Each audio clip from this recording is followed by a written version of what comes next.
नमस्कार, डॉक्टर इंदु शर्मा की ओर से स्वर कथा चैनल के सभी सम्मानित श्रोता गणों को सादर प्रणाम। भारत के संतों को समर्पित इस श्रृंखला के पिछले एपिसोड में हमने स्वर कथा पर चर्चा की थी उस संत स्त्री की जिसने गृहस्थ जीवन की पीड़ा को भक्ति की शक्ति से अमर बना दिया, संत बहिनाबाई। और आज हम चर्चा करेंगे अमरावती महाराष्ट्र के बग्गी ग्राम में विराजमान संत मणिराम बाबा, एक अद्भुत योगी जिनका जीवन रहस्य, करुणा और दिव्यता से परिपूर्ण था।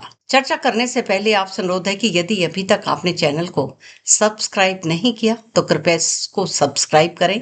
कमेंट्स के माध्यम से हमें अपने विचारों से अवगत कराएं और चैनल को अधिक से अधिक प्रमोट करें, जिससे भारतीय संस्कृति का प्रचार और प्रसार हो सके। तो आइए अब चर्चा करते हैं संत परंपरा में एक ऐसे महान संत की। भारतीय संत परंपरा में अनेक महापुरुष हुए जिन्होंने अपने तप, त्याग और चमत्कारों से जनमानस को आलोकित किया। अमरावती महाराष्ट्र के बग्गी ग्राम में विराजमान संत मणिराम बाबा, जी हाँ, एक ऐसे अद्भुत योगी थे जिनका जीवन रहस्य, करुणा और दिव्यता से परिपूर्ण था। महान संत मणिराम बाबा के बारे में कुछ भी कहना अति मुश्किल है। यत्र वाचा निर्वंतन्ते बुद्धेन मनसा सह, यानी मन, बुद्धि और वाणी की शक्ति से उस अवस्था तक पहुंचना असंभव है जहां आत्मज्ञानी संतों का वर्णन किया जा सके। बाबा का जन्म स्थान और प्रारंभिक जीवन रहस्यमय है, किंतु लोगों का अनुमान था कि वे उत्तर प्रदेश के कान्यकुज ब्राह्मण थे। उन्होंने रहने के लिए बग्गी को क्यों चुना, यह अज्ञात है। वे बग्गी आए और रहने के लिए कमरा मांगा। राम जी नाम के एक व्यक्ति का सौभाग्य था कि उन्हें संत मणिराम महाराज को रहने की जगह देने का अवसर मिला। वे बग्गी ग्राम में आकर बसे और वहीं से अपना तपोबल और चमत्कारों के द्वारा जन कल्याण में जुट गए। बग्गी आने के बाद उन्होंने एक अमीर आदमी के यहाँ गाय चराने का काम कर लिया।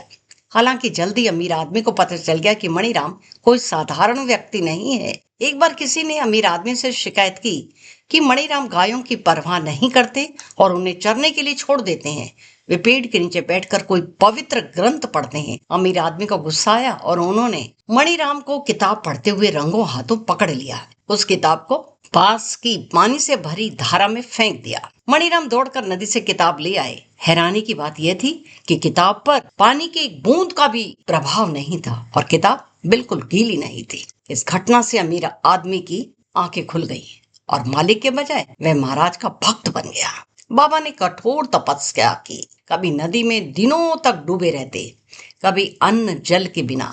उन्होंने अपने शरीर को कीट, पतंग और मछलियों के लिए छोड़ दिया था, किंतु वे निर्विकार बने रहे। सूर्य को निरंतर निहारते हुए ध्यानस्थ रहना उनकी साधना के अभिन्न अंग बन चुका था। कई लोगों ने उन्हें कई बार खंड योग जैसी दुर्लभ साधना की अवस्था में देखा था, यानी वे टुकड़ों में बटे हुए दिखाई देते थे। उनकी जीवनी में योग से जुड़ी हुई ऐसी कठिन स्थितियों का वर्णन किया गया है।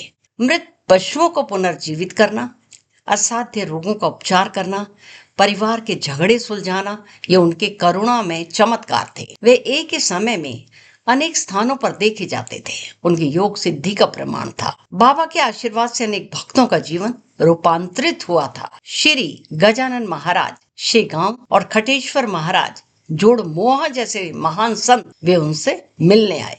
बग्गी ग्राम का राम जी, जिसने उन्हें आश्रय दिया था, स्वयं बाबा की कृपा से संतत्व को प्राप्त हुआ।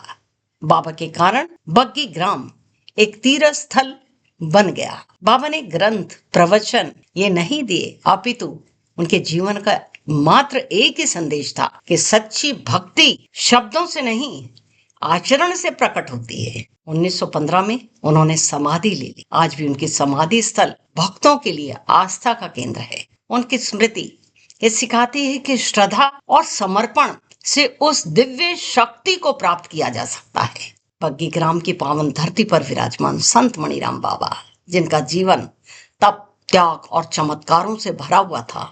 वे मौन साधक थे, किंतु उनके मौन में दिव्य संदेश छिपा था। भक्ति शब्दों से नहीं, आचरण से प्रकट होती है। आज भी उनकी समाधि पर श्रद्धालु लोग जाते हैं, अनुभव करते हैं और संत की उपस्थिति समय और मृत्यु से परे होती है। स्वर कथा से जुड़ने के लिए और हमारा समर्थन करने के लिए आप सभी का अतिशय धन्यवाद। जी हाँ, एक बात और, आप किसी विशेष संत के विषय में जानना चाहते हैं तो कृपया हमें अपने कमेंट्स के द्वारा अवश्य सूचित कर सकते हैं। जल्दी से जल्दी उनके विषय में अधिक से अधिक जानकारी स्वर कथा के माध्यम से आप सभी को उपलब्ध करा सकेंगे। एक बार फिर स्वर कथा माध्यम की ओर से आप सभी का आभार प्रकट करती हूँ। धन्यवाद।